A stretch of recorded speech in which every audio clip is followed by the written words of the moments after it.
afternoon, everyone. So thank you again so much for joining us today for Ask Me Anything, Family Court and Family Law Procedures with Family Legal Care. My name is Molly Burke. I am an Associate Director of Advocacy, Policy, and Community Engagement at Family Legal Care. I am also one of our staff attorneys here. Hi, good afternoon, everyone, and thank you all so much for taking the time to join us today. My name is Ebony Morel. I am the Community Engagement Manager at Family Legal Care. So we are here today to answer some of the most frequently asked questions about family court and family law on topics like custody, visitation, orders of protection, child support, some guardianship questions, and paternity and parentage. We have some questions that were submitted beforehand, so thank you if you submitted a question ahead of time. We're going to try to answer those questions today. But we also encourage you to put your questions right in the chat, and we're going to try to get to as many questions as we can today. So before we get started, a quick disclaimer: this presentation is only legal information. This is not legal advice about your personal situation. Every case is different, and we encourage you to call Family Legal Care or to speak with an experienced family law lawyer for information and guidance on your specific case. We also say that because this Instagram Live is not private, this is a public forum, we strongly encourage people not to share specific information about their situations. Try to keep your questions more general. So for example, how do I file for child support, instead of putting your specific situation in there.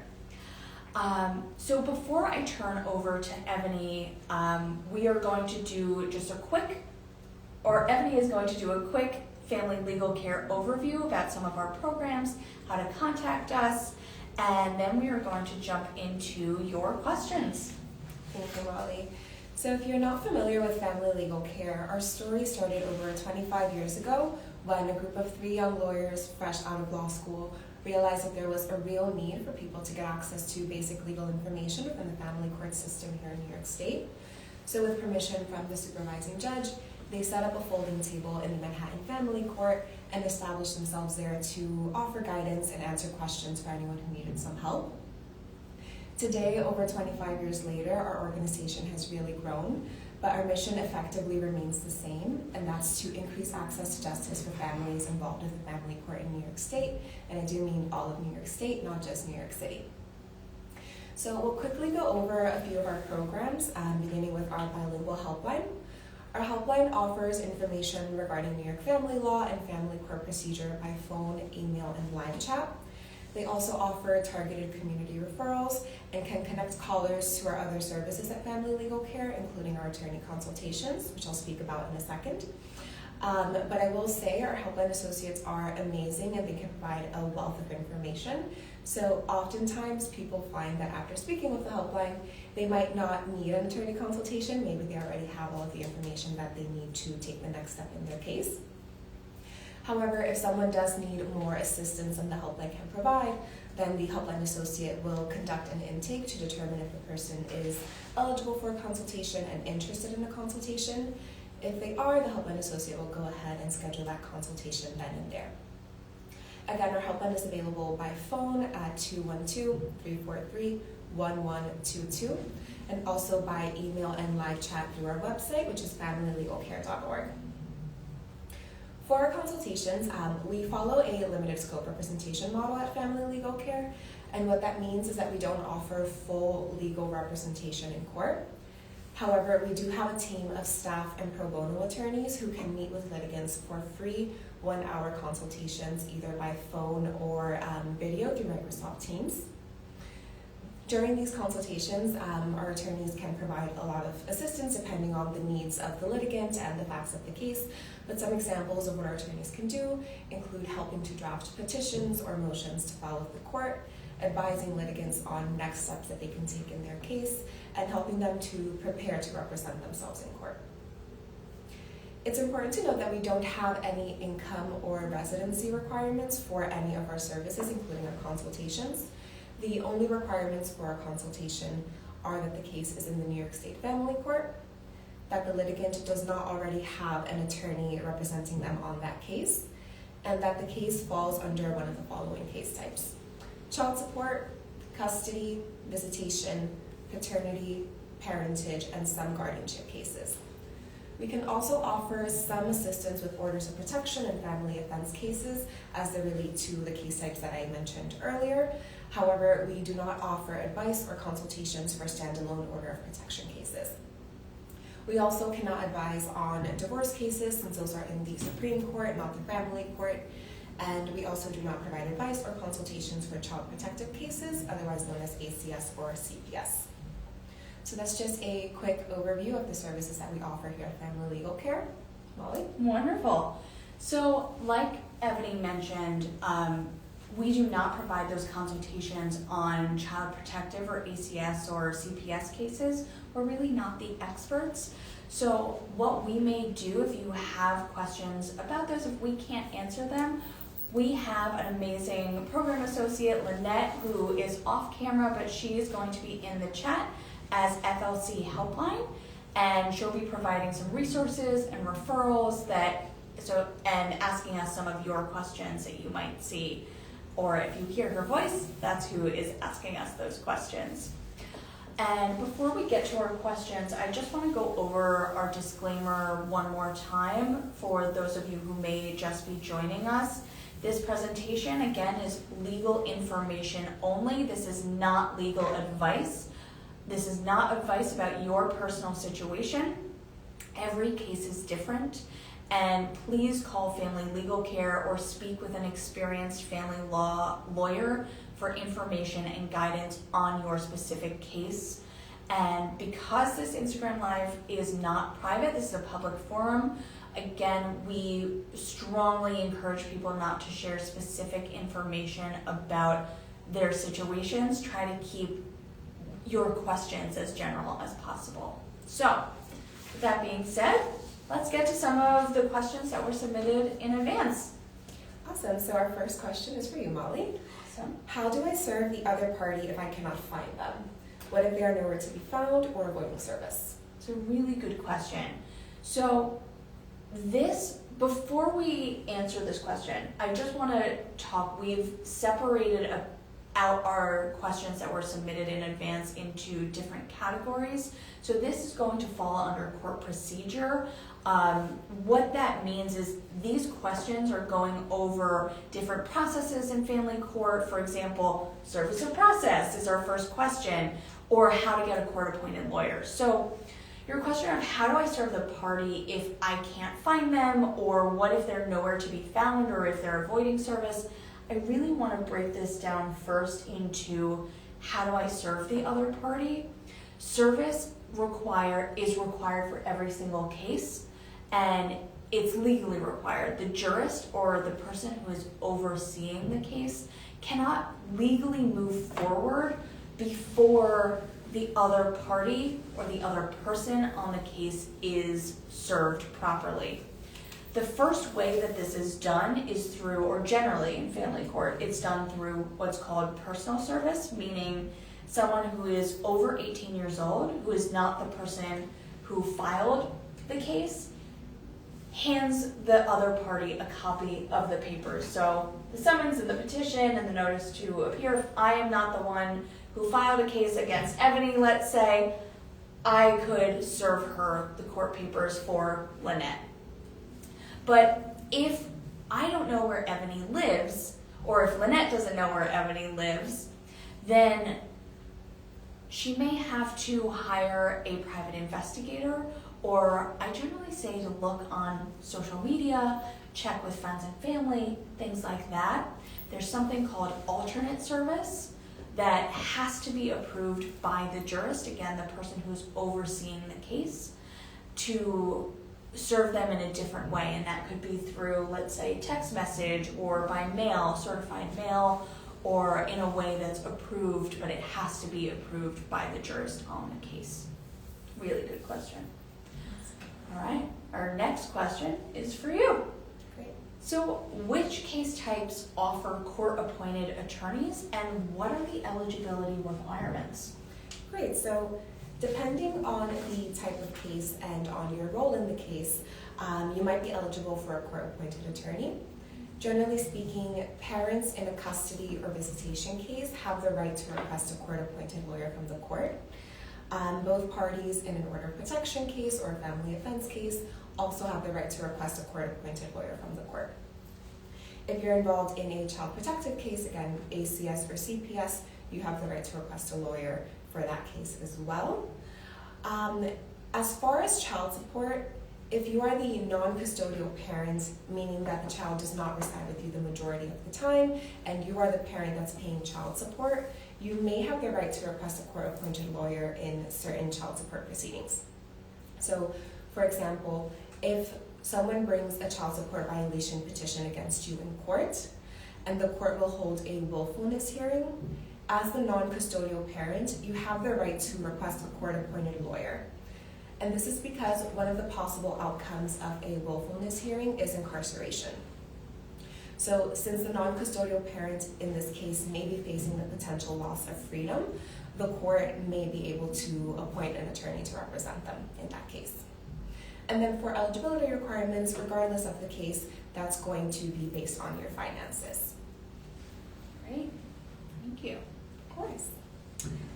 Okay, so our next question, Molly, can I change my child's name in family court? And what is the process? Yeah, another good question. Yes, sort of. I apologize in advance for saying it depends. A lot of time, you're probably going to hear us say, it depends, a number of different times throughout this Instagram Live, and that's because a lot of family court, a lot of family law depends on specific situations. However, changing a child's name in family court is possible, but it's generally done after a paternity or parentage proceeding is done. And we have an awesome legal resource guide that I believe Lynette will put in the chat a link to about how this process works, and goes into more detail if you have some questions about what's the very specific process and how to follow along. So our next question, we're going to shift now into custody, visitation, and guardianship questions. So these are questions that are talking about where the child may live, and that's called physical custody. And then there's legal custody, who has the authority to make decisions about about major life decisions. I usually say not about what should my child eat for breakfast, but about how to get their passport, what school should they go to, things like that. So we will, and parenting time is visitation. So, first question, how can I request an attorney for my custody and visitation case? I know we talked a little bit about this, but can you, just for anyone who may have recently joined? Of course, yes. So as we mentioned earlier, if you are a parent in a custody or visitation case, you might have the right to request a court-appointed attorney for a custody or visitation case to represent you. Generally, however, you would have to wait until your first court date, otherwise known as a return of process, to request that court-appointed lawyer. So during this first appearance, the court will go over various issues, including service, which Molly spoke about, and the appointment of lawyers. The court will generally ask questions regarding your finances to determine if you qualify for an attorney, and if you are eligible, then they can go ahead and appoint an attorney to represent you. What I'll also say is before that court date, if you do have questions, you can also reach out to us and talk to us if you don't have an attorney appointed to you, and see if you are eligible to sit down with one of our attorneys for a legal consultation. Reach out to our helpline again through either phone 212-343-1122 or live chat or secure email, and that can be reached at familylegalcare.org, and I think that those links are also being posted in the chat right now as well. So awesome. So next question, custody visitation. How can I get a passport for my child if the other parent does not consent or if I do not know where they are? Great question. So I want to break it down again into how do I get a passport for my child. Generally, both parents have to consent to getting a passport for their child if parentage has been established legally for both parties. That means that who the legal parents of the child are have been legally recognized. That can be done in a number of different ways, but we'll get to that in a little bit later when we touch on parentage and paternity questions. But if one parent does not agree with or will refuse to sign the paperwork to get a passport for the child, then what generally happens is that whoever has sole legal custody, so again, legal custody is whoever has decision-making power over the child's major life events, again, medical, healthcare, passport, education, things like that. So whoever has sole legal custody can bring that sole legal custody order to the passport office and get a passport for their child that way. Awesome. Before we move on, we actually do have a follow-up question for the passport one. So do I need to go to family court to get permission to travel with my child? If there's no custody order in place that prevents someone from traveling with their child, generally no. But this may depend, and you may want to check with where you're traveling to. For example, if you're traveling out of the country, you may want to check with that. You want to check with that country's requirements about travel and what is needed for traveling with your child in that country. But state by state, no. If you're, let's say, Lynette wants to travel with her child to New Jersey, generally you don't need to go to family court to get that permission unless there is a custody order that says otherwise. So our next question is, what happens if I need to change my visitation time because of my work schedule? It depends. So this will depend on whether or not there is a court order for visitation in place already. If there's no court order for visitation, then it's really going to be up to the parents to reach a new agreement regarding visitation time. If the parents cannot come to an agreement, then the non-custodial parent can go into court and file an initial visitation petition in the family court in the county where the child has resided for the last 6 months or more. If there is a court order in place and you need to make a change to it, then you may go ahead and file a modification petition in the family court in the county that issued that order. So no custody order, file an initial petition. If there is a custody order or a visitation order, file a modification petition to change it. Got it. Thank you. All right. Do we have a question? We do have a question in the Awesome. chat. This question says, how can you get a passport for your child, but no one has sole legal custody? Great question. So to get a passport and to get sole legal custody, you would file, if there's no custody order, this segues perfectly off of this previous question. If there's no custody order in place, you can file an initial petition of custody in the family court in the county where the child has resided for the past 6 or more months. If there is a custody or visitation order in place already, you would file that modification petition. That has to be done when there is a substantial change of circumstances and it's in the best interest of the child. So what that means is that something has changed since the last custody order was entered and that it's in the best interest of the child for whatever this change, whatever you're asking for to happen in this new order. And that would be through filing a modification petition, again, in the court that last entered your last court order for custody and visitation.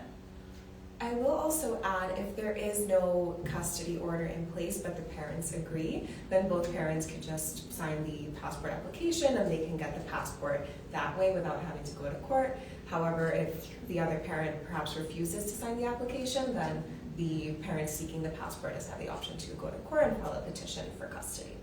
Yeah. Thanks. Good question. And please, folks, submit more questions in the chat. Do we have any more just yet? We do, but it's about paternity. We can take the paternity question now. Sure.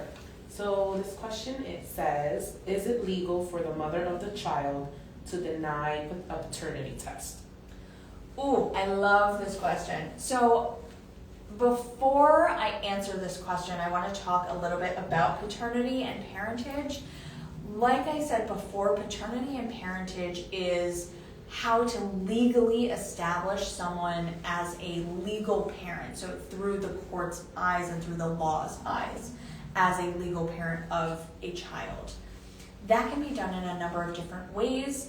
One way is through if the parents were married at the time the child was born, there's what's called the presumption of legitimacy, where whoever was married to the mom at the time the child was born, congratulations, you're the legal parent of the child. The second way is through signing an acknowledgement of parentage, and that's a document that's usually signed when the child is born along with the birth certificate, though it doesn't have to be. And that is, congratulations, whoever signs that, you are the legal parent of that child. The third way is through a court order, and that is when a court can issue a DNA test or a paternity test. So an out-of-court DNA test or genetic marker test is not admissible generally in court when you're trying to go to court. It has to be ordered by a jurist, generally a support magistrate or a judge. It's going to be the one who is going to issue that or enter an order requesting you get a DNA test and that the child gets a DNA test. But if you get a test from Walgreens, a lot of people, or Rite Aid, or whatever it might be, out-of-court DNA tests are not admissible. You can't bring them in and say, I have this DNA test, what do I do with it? So while it doesn't exactly answer that question of can the mother of the child refuse, technically yes, but it's not going to be admissible in court anyway. But what you could potentially do is file a petition for paternity in court. Really great question. Any other questions so far? All right, then we are going to continue along with Custody and visitation. Awesome. Well, our next question is actually about guardianship. So Okay. how is guardianship different from custody? This is a tough one because there aren't that many differences. What I would say to start with is that guardianship, there's more people who can file for guardianship, whereas custody, there's a limited amount of people who have the right to file for custody of a child, generally. But guardianship, almost anyone can file. The main differences in the procedure of the case is that guardianship requires fingerprints to be done, whereas custody doesn't. Guardianship can last longer. Custody usually is until a child is 18, whereas guardianship can go longer, can go until 21, 26, it depends, and it can get a little bit wonky. Guardianship is also handled in multiple different courts, so can be heard in family court, it can sometimes be heard in surrogates court or Supreme Court as well. So this is where it can get really, really tricky, but we're focusing on family court and guardianship there. Awesome, thank you. Absolutely. All right. Do you have a question? Another question. I have a question. This question says, How to go about full custody if the other parent is nowhere to be found. That's Take a this good one, or you want me question. to take this one? We can tag team it. Tag team it. Let's do it. So, as Molly mentioned earlier, it's really important that when someone files a new case in the family court, that they are able to serve the other party, because the court really cannot go forward with the case unless the other party has been notified and received usually personal service about this case. As far as sole custody, Molly, did you want to Yeah. take that? So with sole custody, to get sole custody, you have to show that it's in the best interest of the child for someone to have sole custody. And sole custody means one parent has either physical custody where the child lives, that they live primarily with that one parent, or sole legal custody, meaning one parent is, or caregiver is making those decisions about the child. Sole, you have to show that it's in the best interest of the child, and there's a number of factors, a number of different considerations that the court goes into when they're determining what is in the best interest of the child. So they're really looking at the stability of the child, who has been the primary caretaker of the child. They don't want to uproot a child's entire life, and they don't want to uproot a child's entire life. So there's a number of different factors that come into play when considering what is in the best interest of the child, and that is one of the things that the jurist who's overseeing the case will make that decision based on what's in the best interest of the child, of who gets sole custody. Absolutely, and I did want to just reiterate or clarify, you can definitely file a petition if you don't know where the other parent is. However, by the time that your court date comes around, you do have to make sure that they are served in order for the case to proceed in court. Yeah. And there is the option for alternate service that we mentioned before.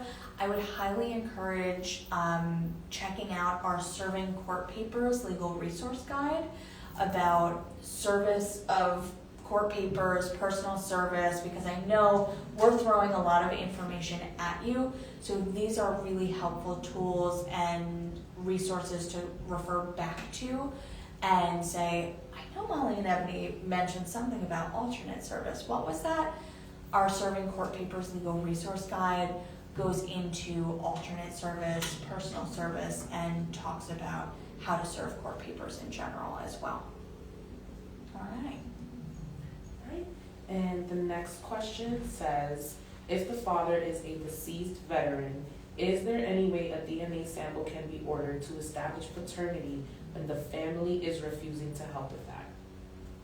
That's a really tricky one. There is a way for a judge to order it's called a posthumous, a post-death paternity test. I don't remember if it can be done in family court or if it would have to be done in Supreme Court. So what I would encourage this person to do is to call our helpline or reach out to our helpline for more information, because they have that information that they can look up, or can also schedule a consultation with one of our attorneys if this can be done in family court. Yeah. All right, let's keep going with our questions. So, Ebony, Yes. can teenagers decide which parent they want to live with? That's a great question. So, as you spoke about earlier, there's the best interest of the child standard, which is the standard that the court will use to make a determination in a custody or visitation case. The best interest of the child is really an umbrella term that encompasses a lot of different factors. Like Molly mentioned, things like safety, stability. Something that the court could also consider is what the child wants. In these cases, the court could potentially assign an attorney for the child, and that attorney for the child has the responsibility of speaking with the child to see what their desires are, what it is that the child wants, and then to express the child's wishes in court. What I'll also add is the older a child gets, I hate to say it depends, but it depends, but generally the older a child gets, the more what they want becomes a bigger consideration for the jurist who's overseeing the case. So what a 2-year-old wants is going to be a little bit different than what a teenager might want, right? And versus 2-year-old versus a 17-year-old is going to weigh a little bit differently when a jurist is determining the custody and visitation order. Right, of course. Thank you. Absolutely. We have another question. Awesome. This question says, if guardianship was given to a family member, how can someone go about getting their child back? It depends on the custody, on the guardianship order. It may be that they have to file to modify the guardianship order. It may be that they have to file a custody and visitation petition. This is one of those, I hate to say, it depends again, but it depends, and the order, that's one where we may need some more specific information. So instead of putting it in the chat, again, this is a public forum, I would encourage you to call our helpline or reach out to our helpline by live chat or email, and they may be able to give some further guidance on this. Okay. Next question says, can a child remove themselves from child support once they hit the age of 18? Take this one. Sure. So in New York State, child support is actually until the age of 21, generally not until the age of 18. Some reasons for which a child support order can be terminated prior to the child turning 21 would be, for example, if the child becomes emancipated, which in the context of child support could be, for example, if the child got married or if they joined the military. In those situations, either parent, custodial parent, or the non-custodial parent could file a petition in court to terminate the child support prior to the child coming to the age of 21. Yeah, really good question. One thing that I will add is there is one nuanced exception about child support going until 21. There is a newer law that if a child is developmentally disabled, child support can go until the child is 26 years old, not just 21 years old. All right. Any other questions from the chat? Yes. Awesome. Keep This them is coming. a paternity question.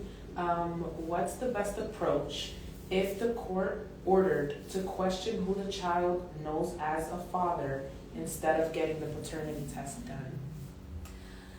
So this is called equitable estoppel. This is the legal term of equitable estoppel. Like I talked about with that order of parentage or order of filiation in court earlier, of those ways of how paternity or parentage is legally established in the eyes of the law, is again through marriage or whoever signed the acknowledgement of parentage, or an order of filiation or an order of parentage. Before that can be entered, what the court generally does is look to see who does this child know as, if we're doing, let's use dad in this example, who does the child know as dad? The court is going to be very reluctant to remove someone who a child has an established relationship with, of if, they spend holidays with this person, the dad, they call them dad, they go to their softball games, things like that. The court is going to be very reluctant to remove that relationship from a child's life. They're looking again, what's in the child's best interest, and to remove someone that the court is, or that a child sees as a parent may not happen. And that is called equitable estoppel, is when the court prevents or someone is prevented from challenging parentage or paternity. And again, I would really encourage people to check out our legal resource guide on paternity and parentage in family court because it goes into a little bit more detail.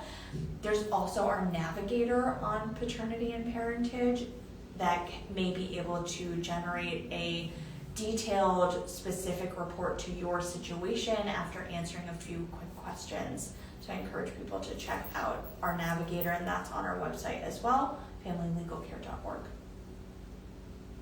Okay, good questions. Next question. If there is no order in place regarding custody and a parent relocates to another state, what options does that parent have to address this? And would this be considered kidnapping? That's a great question. I can take it. Can I take it? So when there's no court order for custody, it's considered that the parents have shared custody by default, meaning that both parents have the same right to the child if there's no court order saying otherwise.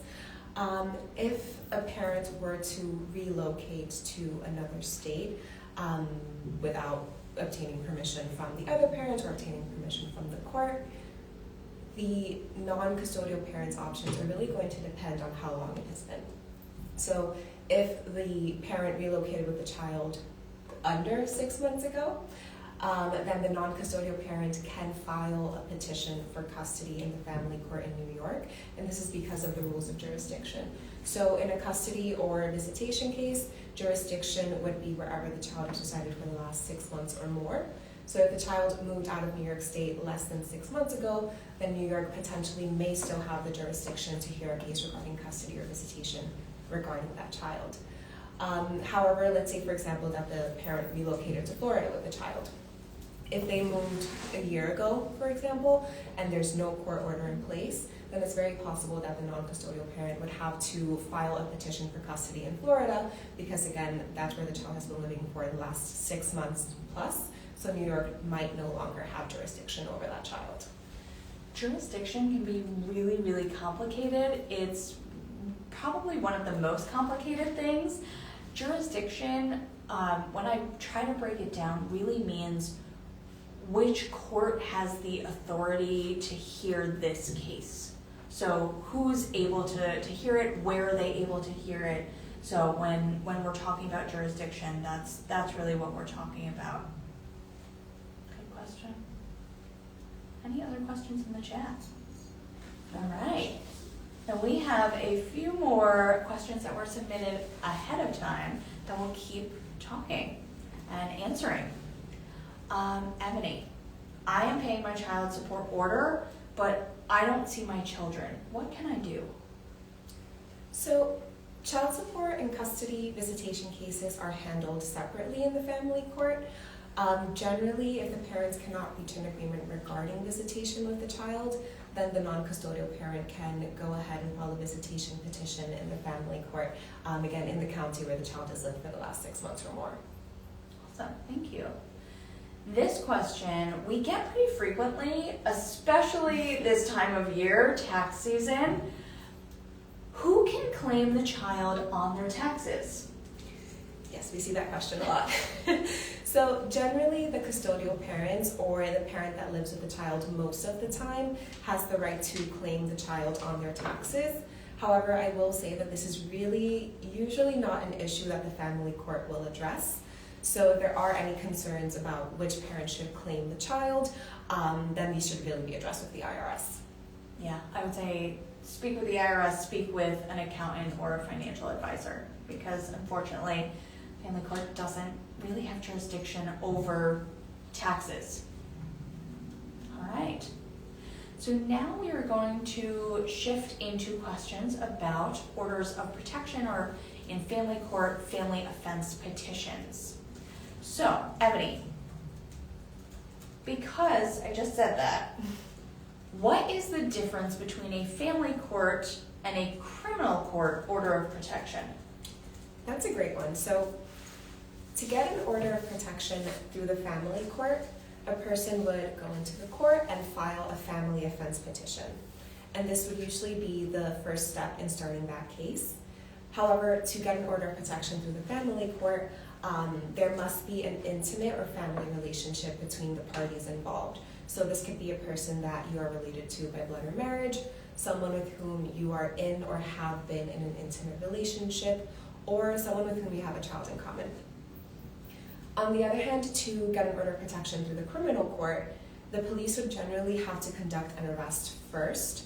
And this is because criminal cases are generally brought to court by a prosecutor or an assistant district attorney instead of by an individual. So after the police conduct an arrest and a criminal case is brought to court, then a judge from the criminal court can issue an order of protection. And another important distinction is that there's no relationship requirement in the criminal court. So the two major differences are that in the family court, there's no police involvement as a requirement, whereas there is in the criminal court. And again, in the family court, there does have to be that intimate or family relationship component, which is not a requirement in the criminal court. Thank you. Our next question, what is the process for getting an order of protection or a family offense in family court? So the first step again is going to be filing a family offense petition in the court. Once you file a family offense petition, you will generally be able to see the judge that same day. That'll really be your opportunity to explain the situation to the judge and express why it is that you are seeking an order of protection. And then it's possible for the judge to issue a temporary order of protection on that day, which will usually go in effect once it has been served on the other party. Awesome. Thank you. All right. Any questions? We do have one question. Awesome. This question says, if a parent wants to file for custody, being the other parent hasn't been around in over 2+ years, would they grant them visitation? Yeah, it's a good question. So, as long as parentage has been legally established, parents have the right to visit with their child, generally. That's where the court starts with that presumption, is that it's in the best interest for a child to have a relationship with the other parent. But it is something that parents can bring up if you thought, hey, having visitation with this other parent would not be in the best interest of the child. Again, going back to that legal standard, that's what the court is looking at, is what is in the best interest of the child when they're looking at custody and visitation cases. So that might be an argument that could be brought up, one of those factors that could be brought up when you're filing a petition, if there's no custody or visitation petition already, or order, I apologize, in place already. All right. Okay. Then we have a few questions about child support. And child support, we were talking about it a little bit earlier, but one important thing that I should also mention is that paternity and parentage has to be legally established before custody, visitation, or child support cases can be heard. Just something that I want to bring up because it has been, we've been getting some questions about it. There have been some questions about it in the questions that were submitted ahead of time. So, with child support is the financial support that is provided by the non-custodial parent, the parent that does not have primary physical custody, so the child doesn't live with them the majority of the time, to the custodial parent or caregiver, to the parent who or caregiver who the child lives with the majority of the time. Now, Ebony, can you explain what a financial disclosure affirmation or affidavit is, or otherwise known as an FDA? Of course. So a financial disclosure affidavit or affirmation is a document that both parties in a child support case must fill out and submit to the court. In this document, both parties have to provide information regarding their income and their expenses. And this document is really important to fill out and submit in time for your court hearing because it's really going to be crucial in helping the court to calculate the amount of support that the non-custodial parent should pay to the custodial parent or caregiver. One thing that I want to add is that the court is really looking to make an accurate order based on parents' or caregivers' income. So that's done when the parties to the case bring in evidence, and it has to be credible or believable evidence.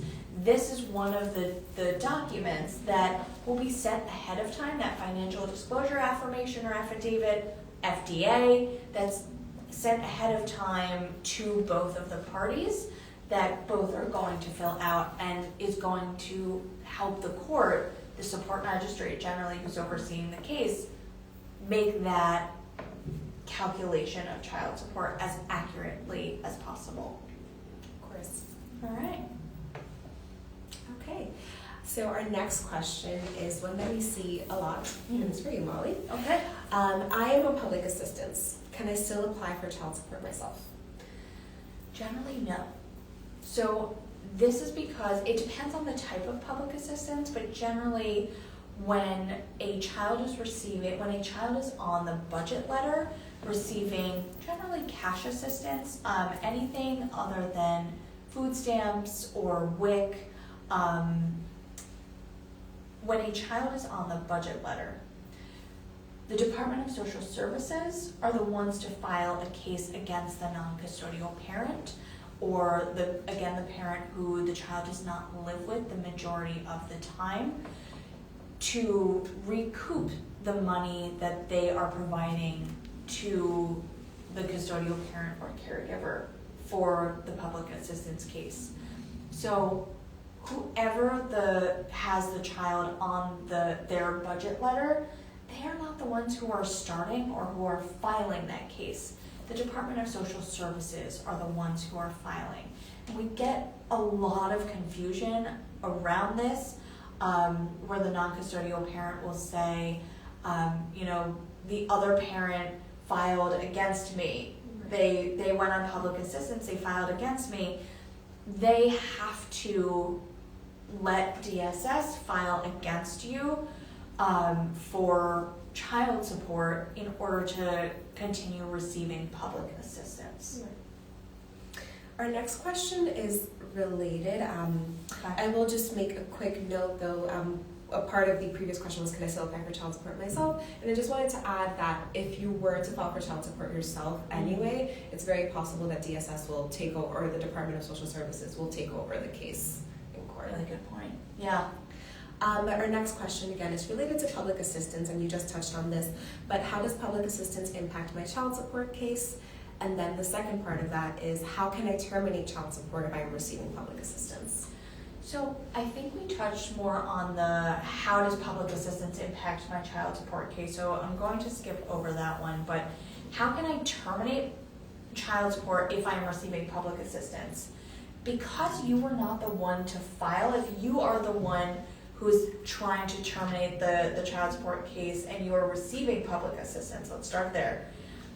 It's because you were not the one to file, it was the Department of Social Services or DSS who filed the child support case against the non-custodial parent, the other party.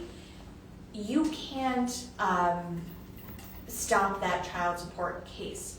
What generally happens is you can go off of public assistance, and then the case would be transferred over to you, and you could file what's called a modification petition, again, very similar in the custody and visitation arena, but a modification petition would be to change the court order, and that's done when there's a substantial change of circumstances. Generally, something has changed, you went off of public assistance.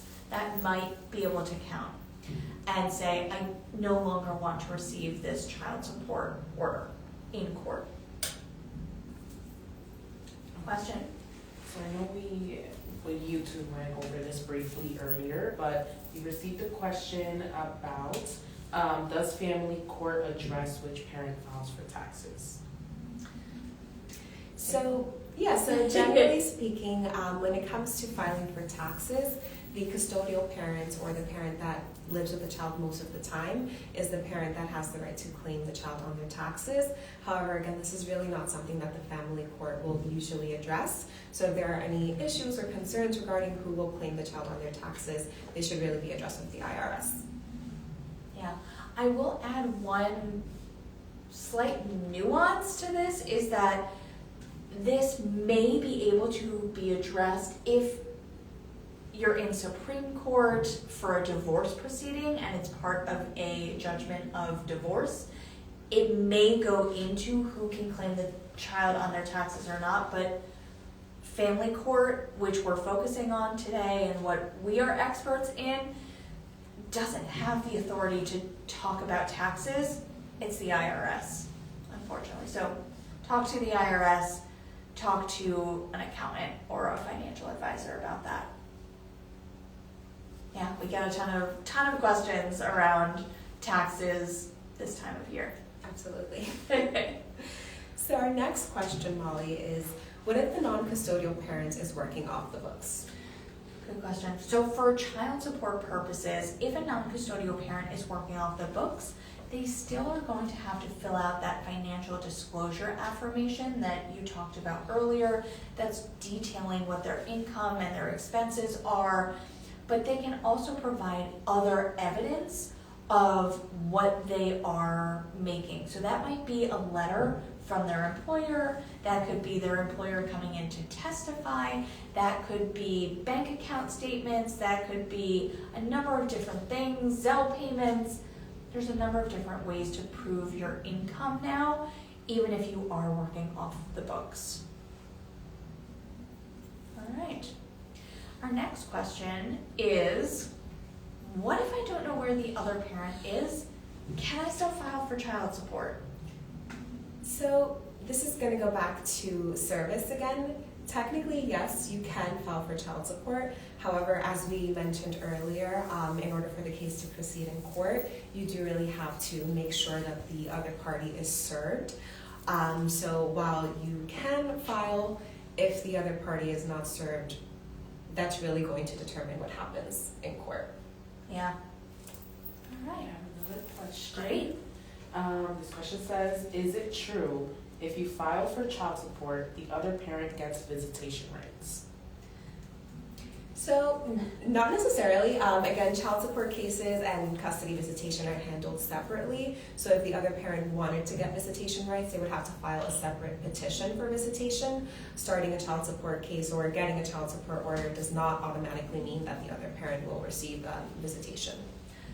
One thing that, again, I've been here for I think 5-6 years, so one thing that I say probably once a week is in family court, custody visitation cases and child support cases are separate cases, handled separately under different jurists. So one generally doesn't affect the other, but all of our team hears me say it at least once a week. All right, any other questions? All right. Expenses such as school supplies, daycare, and or medical expenses. Maybe. So child support is I break child support down into a few separate parts. So there's the basic child support, and that's really for food, shelter, and clothing. Then there's child support add-ons that can be added for educational expenses, daycare expenses, can be added for medical and healthcare is a required add-on for child support. So that is one that will be covered. It has to be in that child support order. But other expenses, childcare, daycare, they are discretionary add-ons. Those are up to the support magistrate, the one who is overseeing the child support case, to determine whether or not they are required add-on expenses. So you may not see that for, let's say, a 16-year-old, but a 2-year-old, you may. But it depends. All right. So, Ebony, what happens if the other parent does not show up to the child support hearing? And this is, I'm going to make it a little bit more broad. Yeah. What happens if the other parent doesn't show up to any hearing in court, in family court? Yeah, of course. So it depends. Again, service is really important. So it's really going to depend on whether or not the other party received proper service. So if the other party was served and the court has proof that they were served, which is usually going to be an affirmation or affidavit of service, which is filled out and signed by the person that served the other party. If the court is in receipt of this proof, then the jurors presiding over the case could potentially go ahead with the case and issue what's called a default order. A default order is an order that is made without the other party being present in court. And in the context of child support, this would usually be a child support order against the non-custodial parents. And that's usually going to be based on the information that the custodial parent provides in court. So again, it's very important to make sure that the other party is served because that's really going to determine the outcome of the case potentially. Absolutely. And if you are served, you want to show up because the court could still move forward without you there. Right. Okay. So now we are going to shift into paternity and parentage. Just checking, we don't have any questions coming in. So again, please, if you have any questions, submit them in the chat. We have instructions in the chat from our team about how to submit those questions, but keep them coming if you have any.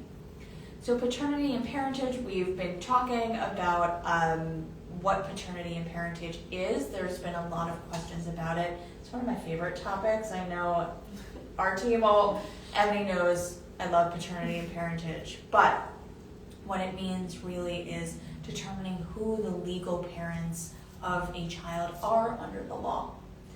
So our first question is, Ebony, what happens if the alleged father denies paternity during a paternity or a parentage proceeding? What can happen?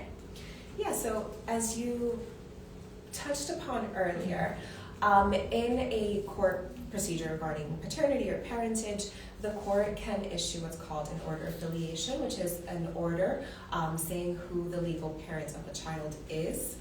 The court generally can issue the order of filiation either on consent or after a DNA test. So if both parties agree and consent to who the parent of the child is, then the court can go ahead and issue the order of filiation with their consent. However, if either of the parties does not consent, then the court has the authority to order a DNA test. If that's a match, then the court can go ahead and issue the order of filiation stating who the legal parent of the child is. Great. Okay. So our next question, Molly, what happens if a parent signs an acknowledgement of parentage and later find that they are not actually the parent of the child? What can they do? So this is a two-part question that I'm again going to break down of if someone signs the acknowledgement of parentage, how do you undo that? I will first say our paternity and parentage legal resource guide on our website breaks this down so well and is an excellent tool and a resource that I go back to frequently as well. So how do you vacate or undo an acknowledgement of parentage? Well, if you sign it, you have 60 days to file a petition to vacate it, to undo it for any reason within those 60 days. If it's after 60 days, you have to prove one of three things, which can be really hard to prove. You have to prove that there was fraud, you signed it fraudulently, there was duress, or there was a material mistake effect. And these are all explained more in our legal resource guide. I'm not going to go into each of them right now. But if someone finds out that they are not the father of a child, what can they do? It's tricky because we talked about equitable estoppel earlier, and that can prevent someone from challenging paternity. If you're in the middle of a paternity or parentage proceeding in court, you can bring up the fact that you do not believe that you are the father of this child, but you may be prevented through equitable estoppel. And again, the court's going to be looking at how old is the child? Does the child call you dad? Do you have a relationship with this child, because they don't want to remove a stable relationship between a child and a potential parent, even if they're not the biological parent. The court can order this person to be the legal parent of a child. Thank you. Absolutely. It's a tricky one. It's a really tricky one. Again, I highly recommend that everyone goes on our website and checks out our legal resource guides. We have a ton of amazing tools. We have Family Law Explained digital shorts that I'm making a plug for as well, that I know people learn differently. I'm more of a visual learner, and these videos explain paternity and parentage in 2 minutes, but we have them on a number of different topics. So go check those out as well if you're more of a visual learner like me. But if you like something written and want to refer back to it, to a piece of writing and read, we have legal resource guides as well. We have our Family Law Navigator that also you can answer about 3 to 12 quick questions, and answer those questions, and then the navigator will generate a report for you specific to what you just answered on a range of different topics. And it also may link to some of the most commonly used forms, petitions, and we've been talking about petitions and motions and subpoenas and all things like that. One of my favorite tools that we've developed is our guided court forms. On our website, there are a ton of guided court forms that break down the legalese, that legal jargon of what's a petitioner, what is something like that. It breaks that down and asks you the questions in simple to understand language, and then it generates a petition or motion or court form that you can then download, print, and file with the court. Yeah, and we have the guided court forms available for so many different forms, so it's definitely a great tool that we recommend you to check out. And they're all available on our website, familylegalcare.org. Awesome. All right. Do we have any other questions that came in? Okay. Thank you all so much for joining us today. That's all the questions that we have. Again, we strongly encourage you to check out our website, and thank you so much for joining us today. Thank you, everyone, and thank you for your great questions.